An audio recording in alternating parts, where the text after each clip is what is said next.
Hello बच्चों, welcome to your mentor. पिछले video में हमने एक्सरसाइज 2.6 के दो क्वेश्चन किए थे, क्वेश्चन नंबर 1 एंड 2।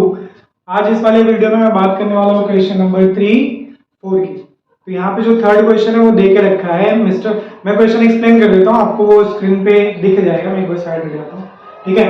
तो क्वेश्चन ये है कि मैं उसको एक्सप्लेन कर देता हूँ। कोई एक मिस्टर मधुसूदन है, उनका एक ऑरेंज का गार्डन है, उसमें रोज एंड कॉलम है एंड ये लेके रखा है कि जो नंबर ऑफ ट्रीज है रो में वो कॉलम से 5 ज्यादा है, ठीक है। जो नंबर ऑफ रोज में जो नंबर ऑफ ट्री है वो कॉलम से ज्यादा है। तो हम लोग को ये पता लगाना है कि उसके उनके गार्डन में रोज में कितने ट्री आ रहे हैं और कॉलम में कितने ट्री आ रहे हैं, ठीक है। क्वेश्चन डिस्प्ले होगा आपको, आप उसको देखिए, ठीक है। मैंने बस उसकी मीनिंग बता दी, एक बार और बताता हूँ। इसको ऐसे समझिए, आगे यूज होगा, इसके लिए मैं यहाँ पे बता रही हूँ, यहाँ पे देखिए, ठीक है। ये कैमरे में आ रहा है, लेट मी चेक, इस कैमरे में आ रहा है।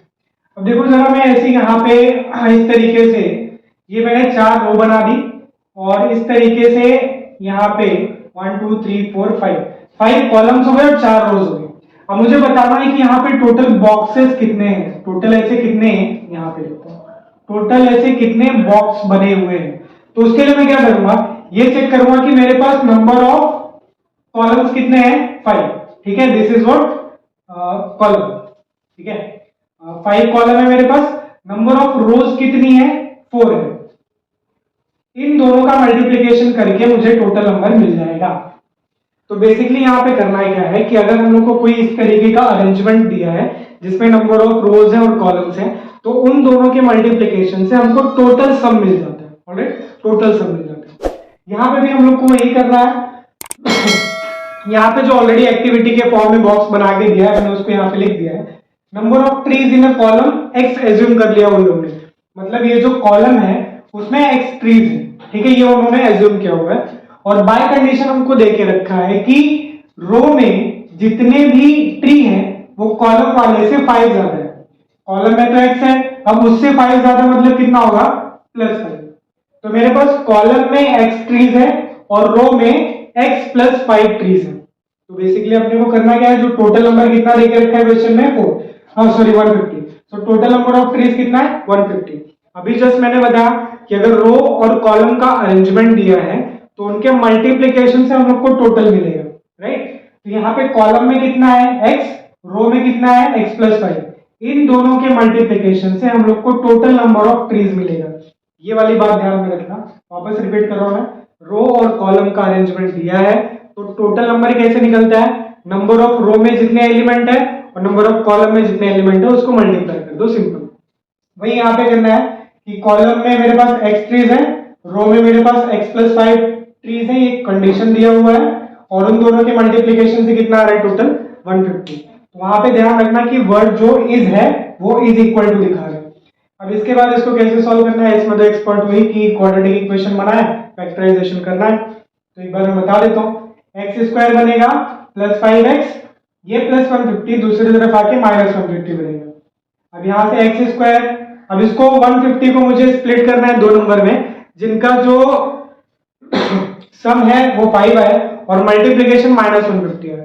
तो ऐसे कौन से दो नंबर है, 15 and 10, 15 10 150 और 15 में से 10 जाएगा तो 5 बचेगा। तो ये हो गया, आई गेस आपको अभी तो फैक्टराइजेशन में अच्छे से समझ में आ रहा होगा, राइट। तो यहाँ पे बस अब इसके बाद कॉमन लेने वाला खेल है। यहाँ से x कॉमन लो, x + 15, -10 कॉमन लिया, x + 15 = 0। यानी यहाँ पे क्या आ जाएगा, x + 15, क्योंकि दो बार रिपीट हुआ है, x - 10 = 0। एक बार हम वो लिखेंगे x + 15 = 0, एक बार लिखेंगे x - 10 = 0। फिर x की वैल्यू यहाँ से क्या आ जाएगी, -15, यहाँ से x की वैल्यू आ जाएगी 10। अब क्योंकि हम लोग नंबर ऑफ ट्रीज निकाल रहे हैं, पेड़ों की गिनती कर रहे हैं, तो उसको नेगेटिव वैल्यू में नहीं ले सकते हम लोग, इसलिए हम लोग लिख देंगे the number of trees can not be negative. इसलिए जो अपना जो नंबर ऑफ ट्री है कॉलम में वो कितना हो जाएगा, 10, क्योंकि 10 वाली वैल्यू जो है वो पॉजिटिव है। अगर कॉलम में 10 है तो रो में मेरे पास कॉलम से 5 ज्यादा है, दैट मींस x वाले से 5 ज्यादा है। सो 10 + 5 = 15। तो अपने जो क्वेश्चन की कंडीशन थी वो कंप्लीट सेटिस्फाई हो रही है, कैसे कि रो में कॉलम से 5 ज्यादा ट्रीज है। ऑलराइट, इतना समझ में आ रहा है। तो आई गेस आपको ये इजी क्या रहेगा, ये वाला कॉन्सेप्ट ध्यान रखना। रो और कॉलम का अगर अरेंजमेंट दिया है तो वहां पे उन दोनों के मल्टीप्लीकेशन से हम लोग को टोटल नंबर मिलेगा। यहाँ पे कॉलम में एक्स ट्रीज थे और रो में एक्स प्लस वाई ट्री थे। उसके बाद सिंपल है, फैक्टराइजेशन मेथड से क्वाड्रेटिक इक्वेशन सॉल्व करना। तो जो आप कितने टाइम से कर रहे हो तो आई गेस उसमें काफी अच्छी प्रैक्टिस हो गई रहेगी, तो क्वेश्चन ये इजी गया रहेगा। तो आप लोग ये वाला क्वेश्चन देखिए, इसके बाद मैं नेक्स्ट वाला क्वेश्चन करूँगा।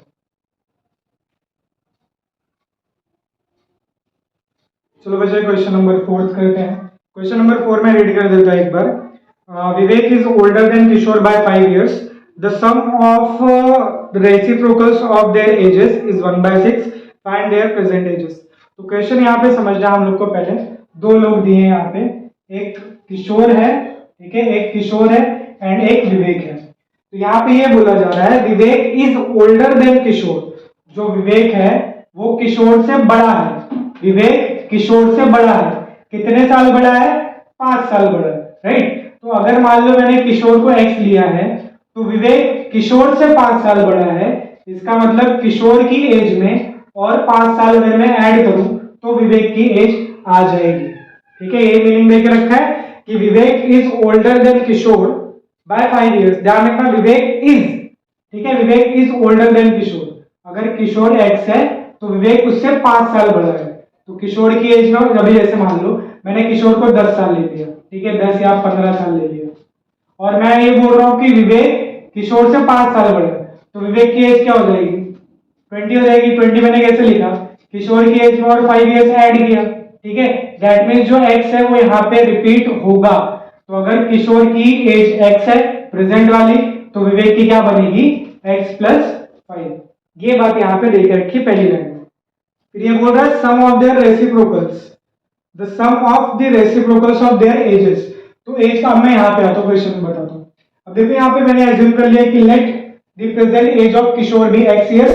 अगर किशोर x है तो विवेक उससे 5 साल बड़ा है, तो विवेक की एज क्या हो जाएगी? x + 5 years। x + 5 क्योंकि किशोर से 5 साल बड़ा है। अब बाय कंडीशन क्या देके रखा है, ध्यान से पढ़ना।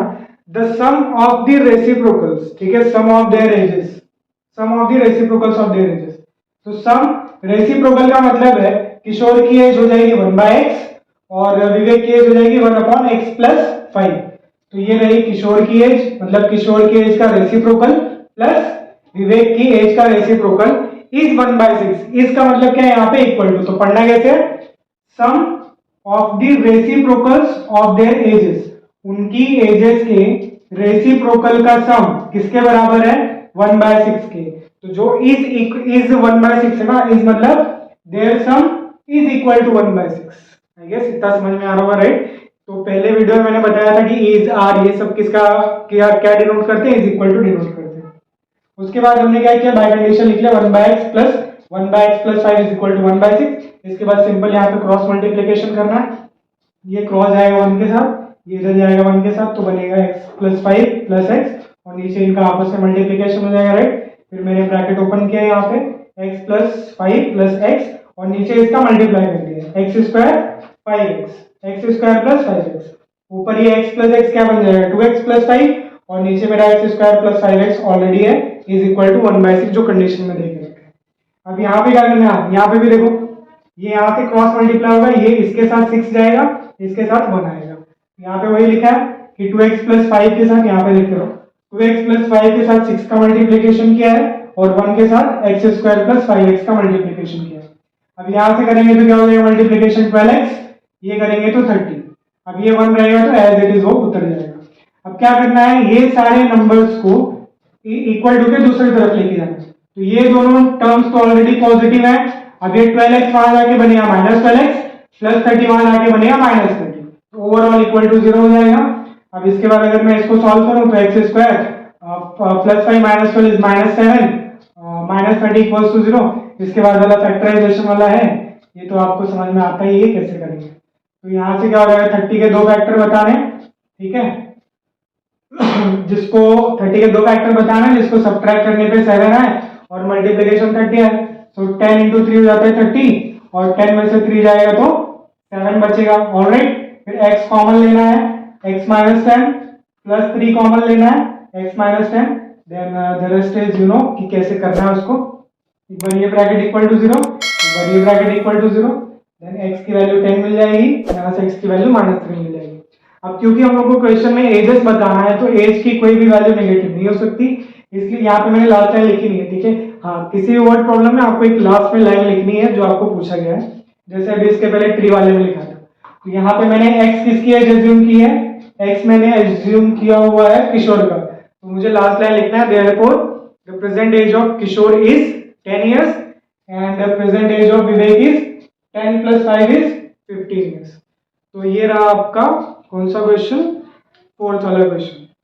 तो हम लोग ने थर्ड और फोर्थ क्वेश्चन आज कवर किया है, पहले में first and second, third and fourth आज हो गया, ठीक है। आई होप आपको समझ में आ रहेगा, वर्ड प्रॉब्लम समझ आ रही रहेगी, बहुत धीरे धीरे उसको करना ध्यान से, मैं इसके लिए टाइम लेके बता रहा हूँ, हो सकता है वीडियो 9-10 मिनट का बन जाए, पर बेनिफिशियल रहेगा, उसको ध्यान से देखो, एक बार नहीं समझ रहे तो वापस से देखो, क्लियर होगा। वर्ड प्रॉब्लम समझना बहुत जरूरी है, ठीक है, एग्जाम के पॉइंट ऑफ व्यू से वर्ड प्रॉब्लम आती ही है उसमें। तो अगर फिर भी नहीं समझ में आता है, कोई दिक्कत आती है, तो आप पहला वीडियो देखो, उसमें मैंने टर्म्स के मतलब बताए हैं, ठीक है, छोटे ही टर्म है बहुत इंपॉर्टेंट है। तो कमेंट भी करके बताया करो कि क्या चल रहा है, कैसा समझ में आ रहा है, कैसा जा रहा है। तो फिर अगले वीडियो में हम लोग मिलेंगे आगे क्वेश्चन के साथ। तो अभी आप 1, 2, 3 एंड 4 ये वाले क्वेश्चन देखो, और तब तक के लिए पढ़ते रहिए, ध्यान रखिए।